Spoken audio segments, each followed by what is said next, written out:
वो बोला, मैं तुम्हें उसका ठिकाना बता सकता हूँ, बल्कि यूं समझो कि उसके ठिकाने तक ले जा सकता हूँ। अब बोलो। मेरी हैरत की इंतहा न रही। और जिस तरह लैंकास्टर जराइम की दुनिया का बादशाह है, उसी तरह ग्रूटर अपनी फील्ड का शहंशाह है। लोमड़ी से ज्यादा चालाक, शेर से ज्यादा निडर और गैंडे से ज्यादा मजबूत। इस मजमूए का नाम ग्रूटर है। मैंने अकब नुमा आईने में खंबे से लगे शख्स को एक तरफ दौड़ते देखा और चंद ही लम्हात में एक मोटरसाइकिल मेरे पीछे चल पड़ी, जिस पर वही शख्स सवार था।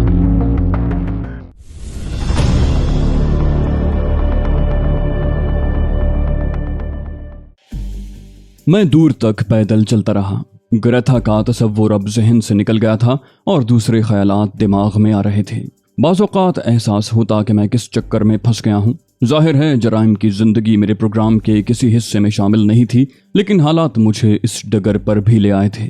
इन हालात से निकलना मेरे बस की बात नहीं थी और मैं तकदीर से जंग नहीं कर सकता था। इसलिए जो रुख सामने आया था उस पर सफ़र करते रहना मुनासिब था। बहरहाल मकसद कभी फौत नहीं होता। मेरा हर कदम अपनी मंजिल की जानिब था, लेकिन राह गुजर भी एक हैसियत रखती है, क्योंकि उसी से गुजरने के बाद मंजिल मिलती है।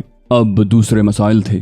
मुझे एनी पार्कर का इंतजार था। इस बात का मुझे यकीन था कि वो मुझसे दोबारा मुलाकात जरूर करेगी, लेकिन इस यकीन की कोई खास वजह नहीं थी। मुमकिन है ये सिर्फ मेरा ख्याल हो और इस ख्याल की तकमील न हो सके। अगर ऐसा हुआ तो बड़ी मुश्किल पेश आएगी। एंड्रयू अलग बदजन हो रहा था और लैंकास्टर से भी दुश्मनी हो जाएगी। लैंकास्टर के बारे में मुझे ज्यादा मालूमात नहीं थी, लेकिन जो कुछ सामने आ चुका था उससे अंदाजा लगाया जा सकता था कि लैंकास्टर से दुश्मनी आसान नहीं होगी। दूसरी शख्सियत एंड्रयू की थी। अगर एंड्रयू को ये मालूम हो जाए कि मैं लैंकास्टर से मुलाकात करके ऐसा कोई सौदा कर चुका हूँ तो उसकी क्या कैफियत होगी? क्या वो मजीद बदजन नहीं हो जाएगा? इसी गौर फिक्र में न जाने मैं कहां से कहां निकल आया था। कोई मुनासिब फैसला करना था, कोई सही हल निकालना था। ये हल क्या हो? बहरहाल कुछ भी हो, एंड्रयू से बिगाड़ किसी तौर मुनासिब नहीं है, क्योंकि सिर्फ वही जानता है कि मैं कौन हूँ और इस सिलसिले में उसकी अहमियत सबसे ज्यादा है। बाकी जो कुछ भी होगा देखा जाएगा। एक टैक्सी रोककर मैं साउथ एंड चल पड़ा। लंबा सफर तय करके मैं अपने यानी रेनॉल्ड के मकान में दाखिल हो गया। रीटा वापस आ चुकी थी और बरामदे में खड़ी मुझे टैक्सी से उतरते देख रही थी। मैं बिल अदा करके उसके पास पहुंच गया। वो फीके से अंदाज में मुस्कुरा दी। मैंने कहा, हेलो रीटा। उसने आहिस्ता से कहा, हेलो। मैंने पूछा, एंड्रयू वापस नहीं आया? वो बोली, नहीं। मैंने पूछा, तुम कब आई? बोली, कई घंटे हो गए। मिस्टर बर्ट्रैंड फ्रांस गए हुए हैं, शायद 2-3 हफ्ते में वापस आए। मैंने कहा, ओह, तुम्हारे लिए कोई पैगाम नहीं छोड़ गए? उसने वापस मुड़ते हुए कहा, बस इतना कि मैं इस दौरान आराम करूं। मैं उसके साथ साथ अंदर आ गया। वो बोली, कुछ पियोगे? मैंने कहा, हाँ, अगर मुमकिन हो सके तो कॉफी पिला दो। रीटा वापस चली गई। मुझे उसकी इस कैफियत से कोफ्त सी होने लगी। इस तरह तो इन लोगों के साथ रहना मुश्किल है। रीटा एंड्रयू से बददिल होकर मेरी तरफ माइल होना चाहती थी, लेकिन मैं ऐसे किसी चक्कर में किसी कीमत पर नहीं पड़ सकता था। एंड्रयू से दुश्मनी मोल लेना बेहद खतरनाक होता, लेकिन खतरनाक तो रीटा भी थी। दोनों ही को मेरी असलियत मालूम थी और इनमें से किसी की भी मुखालिफत मुझे परेशान कर सकती थी। लेकिन लंदन अब मेरे लिए उस कदर अजनबी नहीं रहा था। खास तौर से उन बदमाशों की दुनिया मेरी निगाह में आ चुकी थी। अगर ये लोग इन हालात से निपट सकते हैं तो मैं भी एक नई शख्सियत इख्तियार करके कोशिश कर सकता हूँ। बहरहाल ये उस वक्त होगा जब सूरत हाल नाकाबिले बर्दाश्त हो जाएगी। जब तक निभ रही है निभाया जाए। रीटा कॉफी बना लाई। एक प्याली मेरे हाथ में देकर वो दूसरी प्याली खुद लेकर बैठ गई। कहाँ घुमाए अली? मैंने कहा, बस रीटा, हालात अजीब से अजीब तर होते जा रहे हैं। मैं महसूस कर रहा हूँ कि मेरे इर्द गिर्द दलदल बढ़ती जा रही है। उसी वक्त दरवाजे में एंड्रयू नजर आया। अंदर आ सकता हूँ? मैंने मुस्कुराते हुए कहा, ओ एंड्रयू, आओ। कहाँ गायब हो गए थे?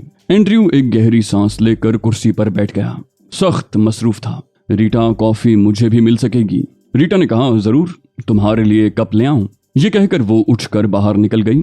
एंड्रयू उसे जाते हुए देखता रहा, फिर मुस्कुराकर बोला, ये लड़की अब भी दिलकश है। क्या ख्याल है अली? मैंने कहा, तुम्हारी महबूबा है एंड्रयू, बल्कि मुस्तकबिल में शायद तुम्हारी बीवी। एंड्रयू हंस पड़ा, बीवी? मैंने कहा, क्यों, क्या तुम इससे शादी नहीं करोगे? एंड्रयू ने मुझसे कहा, इससे ज्यादा अहमकाना सवाल दूसरा नहीं हो सकता। मैंने हैरत का इजहार करते हुए कहा, मेरा तो यही ख्याल था। वो बोला, महबूबा और बीवी में बहुत फर्क होता है अली। तुम्हारा क्या ख्याल है? क्या तुम उससे शादी कर सकते हो? मेरे लिए उसका ये सवाल गैर मुतवक्के था। उसमें पोशीदा तंज को मैं महसूस किए बगैर न रह सका। मैंने कहा मेरा ख्याल है एंड्रयू तुम मुझ पर उस छोटे से एहसान का बहुत बड़ा मुआवजा वसूल कर रहे हो। मेरा अपना एक मयार है, मेरी अपनी एक हैसियत है। मुझे यकीन है कि तुम आइंदा ऐसी फजूल बातों से परहेज करोगे। वो तेजी से बोला, क्या मतलब है तुम्हारा? इनमें कौन सी बात फजूल थी? मैंने कहा तुम्हारे सवाल से अंदाजा होता है कि तुम मेरे और रीटा के बारे में गलत ख्यालात रखते हो, लेकिन हम लोग मशरिक के परवरदा ऐसी बेहूदगी के मुतहम्मिल नहीं हो सकते। इसके अलावा मेरी जिंदगी में इन हिमाकतों की गुंजाइश भी नहीं है।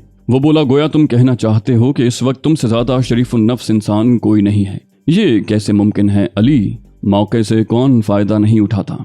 मैंने कहा तुम अहमक हो। मैं तुम्हें वार्निंग देता हूँ कि फजूल बातों से परहेज करो। इस बार मेरा लहजा सख्त था। वो बोला, अगर ये हकीकत है तो ताज्जुब है। मैंने कहा तुम्हारी निस्बत रीटा एक अच्छी लड़की है एंड्रयू, वो तुमसे बेहतर ख्यालात की मालिक है। बहरहाल मैं तुम्हारी शख्सियत पर तबसरा नहीं करना चाहता। रीटा तुम्हें चाहती है। मेरा ख्याल है उसने अपना मुस्तकबिल तुमसे वाबस्ता कर रखा है। पता नहीं तुम उसे क्या हैसियत देना चाहते हो। एंड्रयू ने कहा, ये मेरा और उसका मामला है, खामोश हो जाओ, शायद वो आ रही हैं। दूसरे ही लम्हे रीटा दरवाजा खोल कर अंदर आ गई। उसके चेहरे पर अजीब सा सुकूत तारी था। उसने खामोशी से एंड्रयू को कॉफी पेश की और पलटते हुए बोली, मेरे सर में दर्द है, मैं आराम करूंगी। एंड्रयू बोला, ओके रीटा, हम लोग अभी जरा गुफ्तगू करेंगे, तुम आराम करो। रीटा दरवाजा खोल कर बाहर चली गई। उसके जाने के बाद एंड्रयू ने सवाल किया, तुम लोग दिन भर क्या करते रहे? मैंने कहा, मैं आवारागर्दी करने निकल गया था, तुम्हारे आने से थोड़ी देर पहले ही वापस आया हूँ। रीटा के बारे में बताने की मैंने जरूरत महसूस नहीं की थी। उसने पूछा, कहाँ कहाँ घुमाए? मैंने कहा, मेरी आज की आवारागर्दी काफी दिलचस्प रही। शायद तुम्हें यह सुनकर हैरत हो कि मैं हैमर लैंकास्टर से मुलाकात करके आ रहा हूँ। एंड्रयू ने सपाट लहजे में कहा, नहीं, मुझे हैरत नहीं है। मैं चौंक कर बोला, क्या मतलब? वो बोला, मुझे इस बात पर हैरत है कि तुमने मुझे इस बारे में बता कैसे दिया। कोई नया प्रोग्राम जहन में आया है? कोई नई स्कीम बनी है तुम्हारे दरमियान? मैंने कहा, तुम्हारा लहजा मशकूक है एंड्रयू। वो बोला, हाँ, मुझे इस बात का यकीन है अली कि तुम मुझे डबल क्रॉस कर रहे हो। मुझे उस वक्त भी यकीन था जब तुमने एनी पार्कर को सकारा से भगा दिया था, जबकि तुम उसे निहायत आसानी से अगवा कर सकते थे। मैंने कहा, यह तुम्हारी अहमकाना सोच है। एनी पार्कर को उस वक्त अगवा करना नामुमकिन था। वहाँ बहुत से गिरोह सरगर्म अमल थे, हम उसे आसानी से काबू नहीं कर सकते थे, जबकि मौजूदा सूरत हाल मुख्तलिफ है। वो बोला, मसलन? मैंने कहा, एनी पार्कर को मैंने मुतासिर करने की कोशिश की थी और दूसरी मुलाकात पर मेरे बारे में उसका नजरिया मुख्तलिफ होगा। वो बोला, दूसरी मुलाकात कहाँ तय पाई है? मैंने कहा, बस यहीं जरा सी चूक हो गई मुझसे, लेकिन बहरहाल मैं उसे तलाश कर लूंगा। एंड्रयू ने तंजिया लहजे में कहा, गोया तुम्हें उसकी नई रिहाइश गाह नहीं मालूम। मैंने कहा, यह हकीकत है एंड्रयू। बोला, नहीं, तुम्हारे पास उसका कोई फोन नंबर होगा। मैंने कहा, इसका मौका ही नहीं मिल सका। एंड्रयू हंसने लगा, फिर बोला, हाँ तो हैमर लैंकास्टर के बारे में बता रहे थे तुम। मैंने कहा, सोच रहा हूँ कि अब बताना मुनासिब भी है या नहीं। तुम्हारी जहनी कैफियत बदल चुकी है एंड्रयू। वो बोला, उसके बावजूद तुम मेरी मुट्ठी में हो अली। हैमर लैंकास्टर या दूसरे लोग ये नहीं जानते कि तुम रेनॉल्ड नहीं हो। वो उसी हैसियत से तुमसे मुतारिफ हैं, जबकि मैं कुछ और भी जानता हूँ। उसने मानी खेज लहजे में कहा। मैंने जवाबन कहा, मुझे इसका एतराफ़ है एंड्रयू, और यही जवाज़ है मेरी सच्चाई का कि मैं तुम्हारे खिलाफ कुछ नहीं कर रहा। वो बोला, सुनो अली, मैं तुम्हें इतना बता दूं कि आज मैंने तुम्हारा ताक़ुब किया था। वो लड़की जो तुम्हारे साथ थी लैंकास्टर की साथी ग्रेथा है, और तुम उसके साथ नाइट्स ब्रिज साउथ की इमारत नंबर 20 में गए थे, जहां तुमने यकीनन हैमर लैंकास्टर से मुलाकात की होगी। इसके अलावा कुछ और बताना चाहो तो जरूर बताओ। मेरे होंठों पर मुस्कुराहट फैल गई। मैंने कहा, मैं तुम्हारी इस कारकर्दगी को तहसीन की निगाहों से देखता हूँ एंड्रयू। उसके बाद की तफसील सुनो। मैंने एंड्रयू को पूरी गुफ्तगू सुनाकर $10,000 के नोट भी उसके सामने डाल दिए, लेकिन एंड्रयू के चेहरे की कैफियत जूं की तूं रही। वो बोला, ताज्जुब है, तुमने मुझे ये सब कुछ क्यों बता दिया? मैंने कहा, इसलिए कि मैं तुमसे मुखलिस हूँ। मैं वही करना चाहता हूँ जो तुम्हारी ख्वाहिश है। एंड्रयू किसी सोच में गुम हो गया। चंद लम्हे के बाद बोला, अगर तुमने लैंकास्टर से फ्रॉड किया तो वो तुम्हें नहीं छोड़ेगा। मैंने कहा, जो होगा देखा जाएगा। मेरी ख्वाहिश है कि तुम सारे फजूल ख्यालात अपने दिमाग से निकाल कर मुझ पर एतबार करो।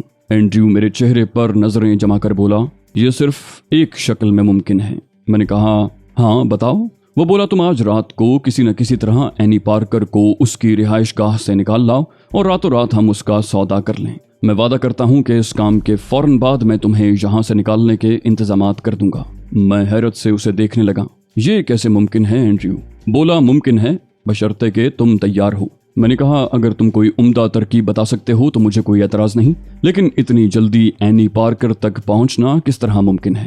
وہ بولا میں تمہیں اس کا ٹھکانہ بتا سکتا ہوں، بلکہ یوں سمجھو کہ اس کے ٹھکانے تک لے جا سکتا ہوں۔ اب بولو۔ میری حیرت کی انتہا نہ رہی۔ میں نے تعجب سے پوچھا وہ کیسے اینڈریو؟ وہ بولا اتنے بڑے بڑے لوگ اس کے پیچھے پڑے ہوئے ہیں علی کہ کوئی تصور بھی نہیں کر سکتا۔ ان کے مقابلے میں اینڈریو تو ایک اٹھائی گرا ہے، لیکن اٹھائی گروں کو زیادہ محتاط رہنا پڑتا ہے۔ مختصراً بتا دوں کہ میں اینی پارکر کے نئے ٹھکانے سے واقف ہوں، اور اس بات سے بھی کہ اس نے ایک پرائیویٹ جاسوس گروٹر کی خدمات بھی حاصل کر لی ہیں۔ گروٹر شیطان کا دوسرا روپ ہے، اور جس طرح لینکاسٹر جرائم کی دنیا کا بادشاہ ہے، اسی طرح گروٹر اپنی فیلڈ کا شہنشاہ ہے۔ لومڑی سے زیادہ چالاک، شیر سے زیادہ نڈر اور گینڈے سے زیادہ مضبوط، اس مجموعے کا نام گروٹر ہے۔ میں نے کہا ویری گڈ، اور اس کے پرانے شناسا؟ وہ بولا اینی پارکر کے؟ میں نے تائید میں سر ہلایا، ہاں انہی کی بات کر رہا ہوں۔ وہ بولا چالاک رئیس زادی احمق نہیں ہے، اس نے اندازہ لگا لیا ہے کہ اس کے احمق ساتھی اس کی حفاظت نہیں کر سکتے، اس لیے اس نے چولا ہی بدل لیا ہے۔ میں نے کہا کمال ہے اینڈریو، تم نے واقعی اس کا پتہ لگا کر کمال کیا ہے، کہاں مقیم ہے وہ؟ میں نے بے اختیار پوچھ لیا اور اینڈریو مسکرانے لگا۔ بولا یہ بتانا مشکل ہے۔ میں نے کہا او ہاں ٹھیک ہے، بہرحال میں تیار ہوں، تم جس وقت چاہو مجھے وہاں لے چلو، میں انتہائی کوشش کروں گا کہ تمہارا کام تمہاری مرضی کے مطابق انجام دے سکوں۔ اینڈریو بولا کیا تم سچ بول رہے ہو؟ میں نے کہا اینڈریو تم میرے ساتھ انصاف نہیں کر رہے، ابھی تک میرے ہاتھوں تمہیں کوئی تکلیف نہیں پہنچی، میری خواہش ہے کہ اس وقت تم اپنی مصروفیات کو حقیقت کا روپ نہ دو جب تک میرے بارے میں کوئی ثبوت نہ مل جائے۔ اینڈریو گردن جھکا کر کچھ سوچنے لگا، پھر بولا ٹھیک ہے، چند گھنٹوں کی بات ہے، لیکن اس وقت تک تم میرے ساتھ رہو گے جب تک ہم اپنا کام انجام نہ دے لیں۔ یہ بات یقیناً تمہارے علم میں نہیں ہوگی کہ لینکاسٹر کے ایک آدمی نے تمہارا تعاقب کیا ہے، ممکن ہے اس کے کچھ اور ساتھیوں نے ہمارا فون بھی ٹیپ کر لیا ہو، اس لیے ہم یہاں سے کوئی فون بھی نہیں کر سکیں گے۔ میں متحیرانہ انداز میں منہ کھول کر رہ گیا۔ بہرحال یہ جرائم کی دنیا تھی اور میں ابھی ان معاملات میں بہت پیچھے تھا۔ ریٹا نے اس دوران ہمارے درمیان مداخلت نہیں کی تھی۔ شام کو 7 بجے کے قریب اینڈریو میرے ساتھ تیار ہو کر چھپتا چھپاتا گیٹ تک آیا۔ اس نے باہر جھانکا اور پھر مسکرا کر گردن اندر کر لی۔ بولا اپنے دوست کو دیکھنا پسند کرو گے؟ میں نے پوچھا کیا وہ موجود ہے؟ اینڈریو کو ہٹا کر میں نے خود باہر جھانکا۔ عمارت کی درمیانی سڑک کے دوسری طرف فٹ پاتھ پر لگے ہوئے ایک کھمبے کے ساتھ ایک موٹا تازہ آدمی کھمبے کا سہارا لیے اخبار سے چہرہ چھپائے کھڑا تھا۔ اینڈریو کی بات میں کوئی شبہ نہیں تھا۔ میں نے پوچھا اب کیا کیا جائے؟ وہ بولا صرف 2 کام ہو سکتے ہیں، اول تو یہ کہ ہم باہر نکل کر اس گدھے کو پکڑ لیں اور اسے اندر لا کر باندھ کر ڈال دیں، یا پھر خاموشی سے عقبی دیوار سے باہر نکل جائیں اور ٹیکسی لے کر چل پڑیں، لیکن اس میں ایک قباحت ہے۔ میں نے پوچھا وہ کیا؟ بولا اس اہم کام کے لیے گاڑیوں کی ضرورت پیش آئے گی، ٹیکسی سے کام نہیں چل سکتا۔ میں نے کہا یہ بھی ٹھیک ہے۔ وہ بولا ایک ہی ترکیب سمجھ میں آتی ہے، وہ یہ کہ تم ایک کار لے کر نکلو، میں دوسری کار میں تمہارے پیچھے آتا ہوں، راستے میں کسی جگہ اس سے نمٹ لیں گے۔ بس ٹھیک ہے، اس سے عمدہ ترکیب دوسری نہیں ہو سکتی، اینڈریو نے کہا اور میں نے گردن ہلا دی۔ میں اینڈریو کو کسی نئی بات سے بددل نہیں کرنا چاہتا تھا، حالانکہ اس میں یہ خطرہ موجود تھا کہ لینکاسٹر میری بددیانتی سے باخبر ہو جائے، لیکن میں یہ خطرہ مول لینے کے لیے تیار تھا۔ اینڈریو کا کام کر کے میں اپنے مسئلے کی فکر کرنے کا خواہش مند تھا، جس کے لیے اینڈریو سے بہتر اور کوئی شخص نہیں ہو سکتا تھا۔ یہ فیصلہ کر کے میں نے کار سنبھال لی اور اسے سٹارٹ کر کے باہر نکل آیا۔ میں نے عقب نما آئینے میں کھمبے سے لگے شخص کو ایک طرف دوڑتے دیکھا اور چند ہی لمحات میں ایک موٹر سائیکل میرے پیچھے چل پڑی جس پر وہی شخص سوار تھا، اور بہت دور میں نے اینڈریو کی کار کی جھلک بھی دیکھ لی۔ میں مناسب رفتار سے ڈرائیو کر رہا تھا۔ ساؤتھ ہال کا علاقہ لندن سے 30 میل دور تھا اور راستے میں ایسی بیشتر جگہیں آتی تھیں جہاں لینکاسٹر کے اس چیلے کو جہنم واصل کیا جا سکتا تھا، اور اینڈریو ایسی ہی کسی جگہ کا منتظر تھا۔ اور اس وقت ہم ایک تنگ سی سڑک سے گزر رہے تھے جس کے ایک سمت گہرے کھڈ تھے اور دوسری سمت پہاڑ کی بلندی۔ اینڈریو اگر کوئی خطرناک قدم اٹھانے کا خواہش مند ہے تو اس کے لیے اس سے بہتر جگہ اور کوئی نہیں ہو سکتی۔ میں نے عقب نما آئینے پر نگاہ ڈالی تو میرے خیال کی تصدیق ہو گئی۔ اچانک اینڈریو کی کار کی رفتار تیز ہو گئی تھی۔ آن کی آن میں وہ موٹر سائیکل سوار کے سر پر پہنچ گیا اور اس نے موٹر سائیکل کو دبانا شروع کر دیا، اور کچھ ہی دیر کے بعد موٹر سائیکل سوار سمیت گہرے کھڈ میں لڑک گئی۔ اینڈریو نے ایک لمحے کے لیے کار کی رفتار سست کی، اپنے کارنامے کا جائزہ لیا اور پھر چل پڑا۔ میں اطمینان سے اپنی کار چلاتا رہا۔ پھر اینڈریو نے ہارن دے کر آگے نکلنے کی جگہ مانگی اور اس کی کار آگے بڑھ گئی۔ اب وہ مجھے راستہ بتا رہا تھا۔ لندن میں داخل ہو کر ہم ایک قدیم رہائشی علاقے کی طرف چل پڑے۔ जहां खपरेल की छत वाले छोटे छोटे कॉटेज बने हुए थे। एंड्रयू की कार कच्ची सड़क पर उतर गई। मुझे एंड्रयू की उस तलाश पर सख्त हैरत थी, उसके साथ ही ताज्जुब भी कि एनी पार्कर जैसी दौलतमंद लड़की ने ऐसी गंदी जगह रिहाइश के लिए मुंतखब की है। लेकिन एक तरह से ये जगह उसके लिए मुनासिब भी थी। लोग उसकी जहां मौजूदगी की तवक्को नहीं कर सकते थे। एंड्रयू ने एक जगह कार रोक दी। मैं भी उसके करीब ही जा रुका था। दोनों नीचे उतर आए। दोनों गाड़ियां लॉक कर दी गई थी। एंड्रयू ने कहा आओ, और मैं उसके साथ चल पड़ा। मैंने कहा एक बात समझ में नहीं आई एंड्रयू। उसने आगे बढ़ते हुए पूछा वो क्या? मैंने कहा ये जगह तो बहुत सुनसान है, तुम यहाँ से अपना काम बखूबी कर सकते थे। क्या एनी पार्कर को यहाँ से अगवा करना मुश्किल था? बोला मैं अपनी तन्हाई से मार खा रहा हूँ, खुद को दूसरों पर जाहिर नहीं कर सकता, और फिर ग्रूटर उसके साथ है। मैंने कहा ओ, तुम उससे खौफजदा हो। एंड्रयू गहरी सांस लेकर बोला मैं जिस्मानी वर्जिश का कायल नहीं हूँ, ना ही मुझे लड़ाई भिड़ाई का कोई तजर्बा है। मैं खामोश हो गया। वो बोला ग्रूटर इस वक्त भी यहाँ मौजूद हो सकता है, हमें मोहतात रहना होगा। अगर ग्रूटर तुम्हारे सामने आ जाए तो? मैंने कहा देखा जाएगा। वो बोला तुम ग्रूटर का सामना होने पर एनी पार्कर की शिनासाई से फायदा उठाना, और बेहतर ये होगा कि ग्रूटर से मफाहमत ही रखना। मेरा मतलब है मौके की तलाश में रहना। अगर उसमें देर लग जाए तो कोई बात नहीं है, हम सारी रात इंतजार कर सकते हैं। मैंने पूछा तुम कहाँ रहोगे एंड्रयू? वो बोला तुम्हारे आसपास, अगर जरूरत महसूस करो तो सीटी बजा देना। मेरा मतलब है पहले तुम ही उससे मुलाकात करोगे। मैंने गर्दन हिला दी, कहा ओके। मुझे अंदाजा हो गया कि एंड्रयू जराइम पेशा जरूर है, लेकिन उचक्के किस्म का आदमी। वो किसी के सहारे के बगैर कुछ नहीं कर सकता। दूसरे मानों में उसे बुज़दिल कहा जा सकता था।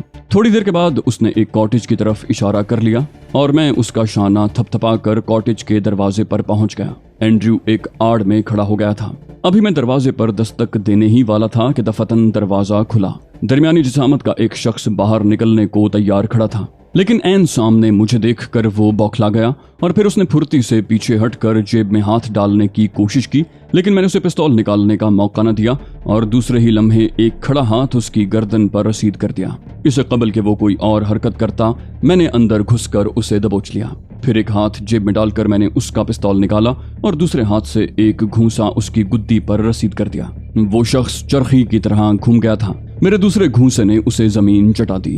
वो कौन था, यहाँ क्या कर रहा था, मुझे इस बारे में कुछ मालूम नहीं था। मुमकिन है उसका ताल्लुक एनी पार्कर के मुहाफिजों से हो, लेकिन मैं भी तो खतरा मोल लेने की हिमाकत नहीं कर सकता था। मुमकिन है वो पिस्तौल निकालकर मुझे गोली ही मार देता। एंड्रयू शायद उस वक्त मुझे देख रहा था जब मैं बेख्तियाराना तौर पर दरवाजे से अंदर दाखिल हुआ था। उसने कोई गड़बड़ महसूस कर ली थी। अगर एनी पार्कर का मामला न होता तो शायद वो कभी खतरा मोल न लेता, लेकिन उस वक्त उसने हिम्मत कर डाली और दरवाजे से अंदर दाखिल हो गया। अंदर की सूरत हाल देखकर उसके मुंह से ताज्जुब भरी आवाज निकल गई, माय गॉड, ये कौन है? मैंने कहा अभी पता नहीं चल सका, तुम एनी को देखो। एंड्रयू आगे बढ़ने लगा। मिस पार्कर, क्या आप यहाँ मौजूद हैं? हम आपके दोस्त हैं मिस पार्कर। मैं रेनॉल्ड का दोस्त हूँ। मकान के बरामदे में पहुंचकर उसकी तहय्युर भरी आवाज निकली, मेरे खुदा, यहाँ तो कोई बड़ी गड़बड़ मालूम होती है। मैंने पूछा क्या बात है? बोला खून की लकीरें, काफी खून है। मैंने सर्द लहजे में कहा एंड्रयू इधर आओ, दरवाजा अंदर से बंद कर दो। एंड्रयू ने मेरी हिदायत पर अमल किया। उसके बाद हम दोनों उस शख्स की तरफ मुतवज्जे हो गए जो जमीन पर बैठा हुआ था। मैंने पूछा कॉटेज में तुम्हारे अलावा और कौन है? वो खामोशी से हमारी शक्लें देखता रहा, जैसे हमारी जबान ही ना समझता हूँ। मैंने कहा एंड्रयू तुम पिस्तौल लेकर यहाँ रुको, अगर इसकी तरफ से कोई हरकत हो तो बेदरेग गोली मार देना। मैं कॉटेज की तलाशी लेता हूँ। एंड्रयू पिस्तौल निकालकर उसे कवर करके खड़ा हो गया और मैं शिकार से छीना हुआ पिस्तौल लेकर उस बरामदे में आ गया जिसके बारे में एंड्रयू ने बताया था।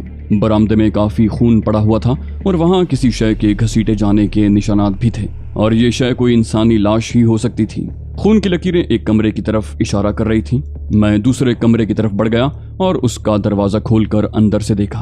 कॉटेज में 3 कमरे, एक स्टोर रूम और एक किचन था।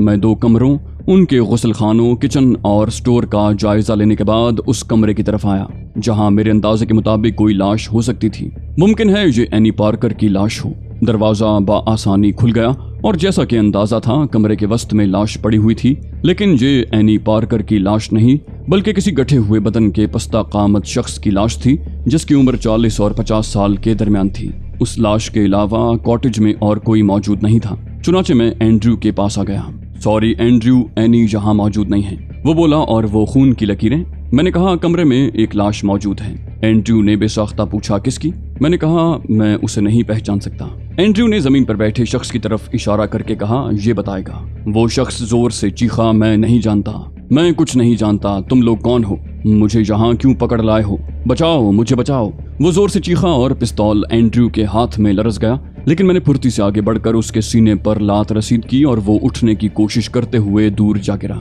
मैं आगे बढ़कर उसके सर पर पहुंच गया और गिरबान से पकड़कर उसकी धुनाई शुरू कर दी। वो हर बार चीखने की कोशिश करता, लेकिन मैंने उसका मुंह ही न खुलने दिया। उसकी हर कोशिश नाकाम हो रही थी। एक बार उसने मुझसे लिपट पड़ने की कोशिश की, लेकिन उसकी ये कोशिश उसके लिए सख्त खतरनाक साबित हुई और मेरे एक घूंसे ने उसके 3 सामने के दांत तोड़ दिए। उसके मुंह से खून की धारें फूट पड़ी। फिर मेरी एक जोरदार ठोकर ने जो उसकी पसलियों पर पड़ी उसे बेहोश कर दिया। एंड्रयू गहरी निगाहों से मुझे देख रहा था। उसके बेहोश होने के बाद मैंने एंड्रयू की तरफ देखा तो उसने निगाहें चुरा ली और जल्दी से बोला, बेहोश हो गया। मैंने कहा, इसे होश में लाना जरूरी है एंड्रयू।